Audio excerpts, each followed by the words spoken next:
acontecendo, mas é o começo, e eu quero aqui agradecer muito a presença de todos vocês que compõem principalmente a mesa e esse plenário. Com a palavra, o senhor Adriano Parnaíba, economista, que vai aqui trazer uma exposição sobre o tema.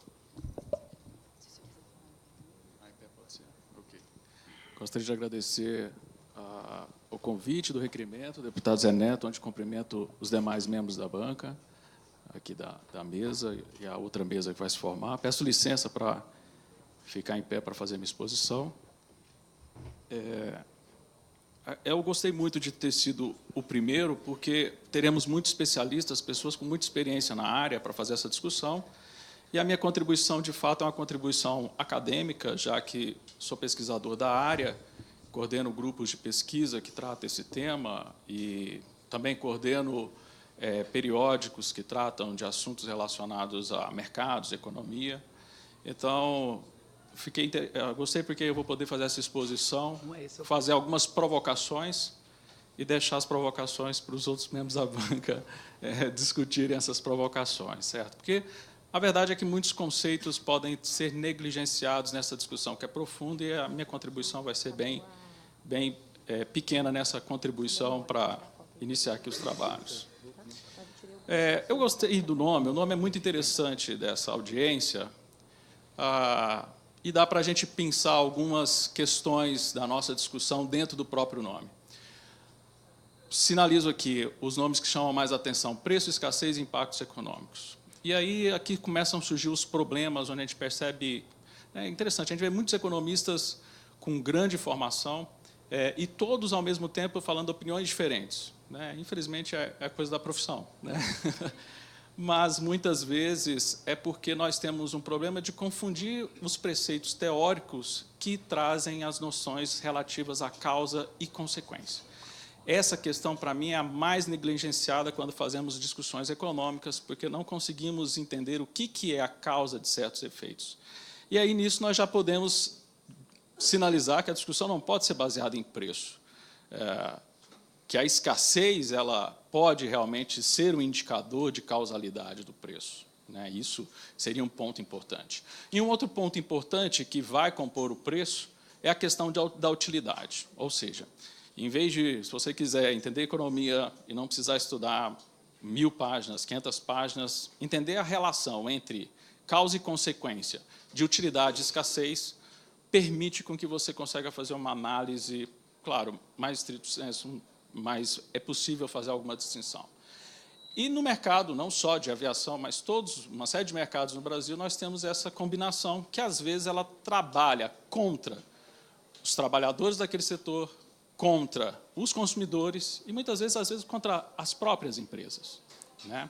No final das contas, eu acredito que todos que estão aqui presentes são vítimas de um fluxo que nós nos perdemos por justamente não compreender o fenômeno causa e consequência desse setor. Com isso, eu gostaria de fazer a combinação de fatores que levam a essa combinação perversa de utilidade e escassez que fazem os preços subir. E não dá para eu falar desses 4 de formas separadas. Seria muito bom eu fazer uma apresentação e falar especificamente de cada um, mas toda vez que você tenta falar de cada um, os outros interferem na análise. Então, eu vou fazer uma proposição de fazer uma análise combinada desses 4 fatores, e, claro, com a perspectiva mais de fazer provocações, já que estamos só iniciando esse debate. Primeira pergunta que eu faço para os senhores: bagagem é um custo ou um direito?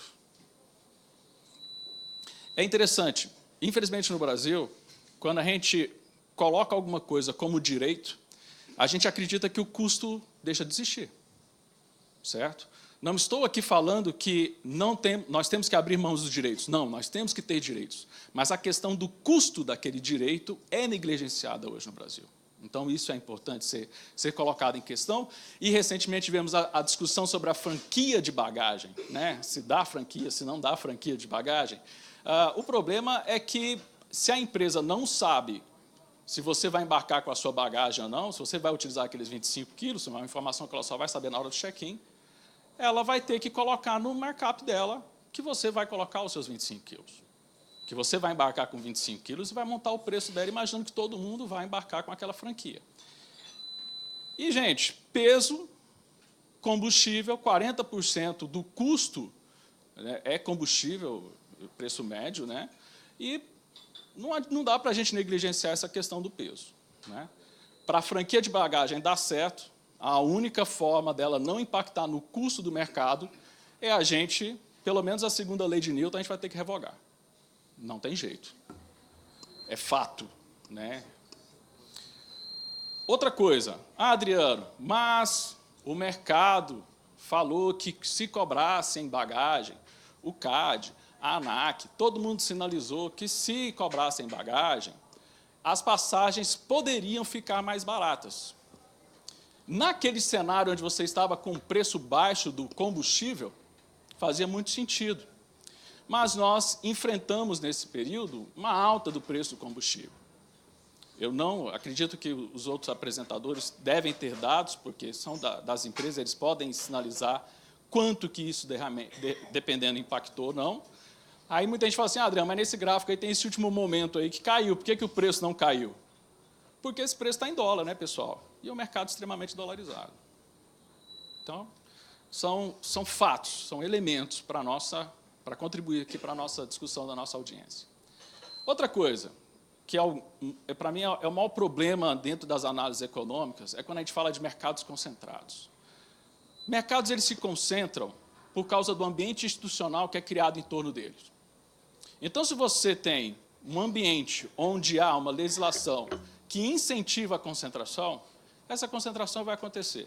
Quando acontece concentração, o mercado, as empresas entram num processo de zona de conforto, uma coisa que o economista da Universidade de Nova York, professor Israel Kirzner, fala de você perde o alertness, ou seja, o estado de alerta, de medo da concorrência, e você entra numa zona de conforto.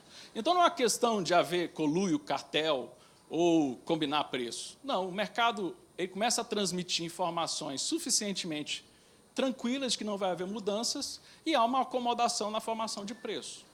Então, falar assim, tal mercado tem cartel porque todo mundo sobe preço ao mesmo tempo. Não, é porque como as informações são concentradas, elas acabam chegando de forma uniforme e aí você tem uma facilidade das empresas quererem fazer o seu markup dentro da necessidade delas, do que elas querem.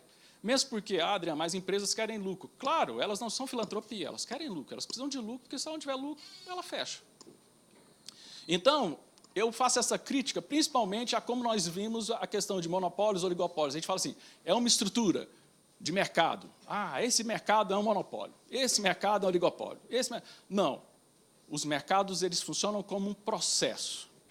Hoje pode ser um oligopólio, hoje pode ser um monopólio, mas há uma facilidade desse mercado mudar, aí a legislação é que vai dizer para a gente. O que acontece no Brasil é que, como você tem uma legislação que impede novos players entrar no mercado, a zona de conforto é estabelecida. Então, hoje, infelizmente, se as passagens estão subindo, as empresas elas estão reagindo a uma legislação que permite que elas trabalhem dessa forma. Elas estão erradas? Não. Mesmo porque, lembra, causa e consequência, utilidade e escassez são escassos. Tem alta utilidade, todos os deputados aqui precisam ir para suas bases, precisa comprar passagem na hora, a utilidade é alta, escassez alta, o preço sobe. É uma reação de mercado. Continuando, porque o tempo é parco. Tivemos essa discussão no plenário, quando tivemos a discussão da lei do turismo e, recentemente, a MP das companhias aéreas. Nós temos que proteger contra as empresas de fora, porque, por exemplo, olha os Estados Unidos. Os Estados Unidos protege o mercado deles. É altamente protecionista. Vamos ver como é que é o mercado americano? Primeiro, a agência, a ANAC lá deles, funciona desde 1964. Interessante, ela não é só a ANAC, ela é a ANAC, ela é a Infraero, ela é tudo, eles fazem tudo. Né? Então, eles têm um arranjo institucional muito forte. Tão forte que eles não seguem nenhuma legislação internacional, eles seguem a legislação deles. Né? E outra coisa, eu fui comprar uma passagem, fui fazer um teste, comprar uma passagem dentro dos Estados Unidos. Eu tive 45 opções de empresas para comprar. Ou seja, quando nós tivermos... E está acabando o tempo. Né? Isso aí, vai falando. Pode continuar? Tá bom. Um pouquinho mais. 45 empresas. Nós temos 45 empresas, Quando nós tivemos 45 empresas no Brasil, eu vou falar, não, tudo bem, vamos fechar o mercado. Pronto. Paradoxo da demanda. Vou acelerar aqui. Nós temos que tomar um cuidado de não querer resolver o problema da aviação regional. Nós vamos ser contra resolver o problema da aviação regional, porque a aviação, transporte é uma atividade meio.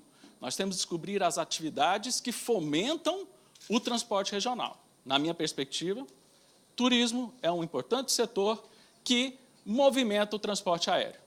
Então, nós não temos que criar legislação para o transporte. O transporte é consequência de atividades bem-sucedidas que demandam de transporte. Nós tivemos um problema recente do paradoxo. Eu inventei esse nome aqui, vai que cola, paradoxo da demanda. Nós tivemos um problema de demanda artificial na última década. As pessoas começaram a viajar mais de avião. Mas não começaram a viajar mais de avião porque o preço diminuiu ou porque tinha-se mais renda, mas porque teve um acesso ao crédito. O Brasil teve um acesso ao crédito, isso causou bolhas em uma série de setores, e uma discussão muito importante sobre esse assunto, quem fez foi o ganhador do Prêmio Nobel, o Hayek, na teoria dos ciclos econômicos. O tempo estourou, então não vou falar dela, não. Tem uma palestra minha no YouTube, lá na FEA da USP, que eu falo sobre essa teoria, depois quem quiser ver está lá. Fazendo já divulgação, né? Nem é meu canal, mas tudo bem. A demanda externa. A demanda externa nossa é o seguinte, o Brasil é o número 1 em atrativos naturais, pelas organizações internacionais. Nós atraímos 6,5 milhões de turistas. Esse número é bom ou ruim? É péssimo. Só o Coliseu recebe 7 milhões por ano. Então é péssimo, é uma catástrofe a nossa política para turismo, para atrair turistas, não só os turistas de fora, mas o próprio brasileiro em viagens de turismo, que poderia fomentar muito bem a aviação regional. A gente não precisaria pensar na política de aviação regional, porque ela seria fomentada por setores que influenciam a aviação. Problemas do turismo. Aí, nós temos o problema do cálculo eleitoral, não dá voto, falar de turismo, e o falso ativismo ambiental. O ativismo ambiental brasileiro quer impedir que as pessoas conheçam o meio ambiente. Então, isso é uma discussão muito interessante também. Prometo, estou acabando. Quem paga quando o voo atrasa? Quando o voo atrasa, a gente vai lá e processa a companhia aérea. Vou fazer um exemplo aqui para a gente ver o tanto que isso é surreal. Imagina que você está preso nesse congestionamento e você está nesse carro, nesse táxi, no táxi ou no Uber aí. Você vai chegar meia hora atrasado. Você tem que processar quem? O motorista do Uber ou a infraestrutura? Hoje a gente só processa o motorista do Uber. Isso é um problema sério. Não está claro o arranjo institucional. Se tem um problema de navegação aérea e todo mundo tem que descer todo mundo correndo lá nos aeroportos ali de Ribeirão, perto ali de Congonhas, porque dá algum problema, a gente processa quem? A gente processa a companhia aérea. Isso está errado. Isso daí vai para o preço da passagem, porque eles sabem que eles vão ser processados quando acontece algum problema de infraestrutura que não é deles, e eles têm que jogar no markup. Simples assim. Finalizando, verdade. Decisões históricas do Brasil. 1990 foi a década onde nós tomamos decisões importantes para o transporte. Para a aviação e para as ferrovias, nós tomamos decisões distintas. Para a gente criou uma agência reguladora e permitiu um pouco mais de liberdade de mercado. Ferrovias, a gente fez o contrário, a gente criou estatais para a estatal produzir. A aviação aérea no Brasil hoje é muito melhor, poderia ser melhor, mas ela é muito melhor que as ferrovias, porque fizemos uma experiência de que abrindo um pouco o mercado funciona. Então, por que não continuarmos esse processo de abertura de mercado? Então, concluindo, nós temos que fazer mais abertura de mercado de forma sistêmica. Não é só liberar a questão da bagagem. Se a gente libera a bagagem, mas a gente também atrai empresas estrangeiras, permite mais vistos, mais tratados de céus abertos, faz uma combinação de que mais empresas com custos menores possam se interessar pelo nosso mercado e operar não só no grande mercado, mas também no mercado regional, porque existem muitas empresas pequenas interessadas a operar no Brasil também. Atenção nas atividades que geram demanda e iniciativas privadas para infraestruturas. Se a gente tem iniciativa privada de infraestrutura, não estou falando de privatizar aeroporto, estou falando de iniciativa privada, no sentido de setores que dependem dos aeroportos participarem da decisão de onde vai ser feito o aeroporto, de onde vai necessitar essa demanda. Isso vai gerar uma demanda pela aviação civil como causa e consequência, que foi o ponto que eu comecei a minha apresentação. Muito obrigado, desculpe estourar o tempo e agradeço a paciência de todos.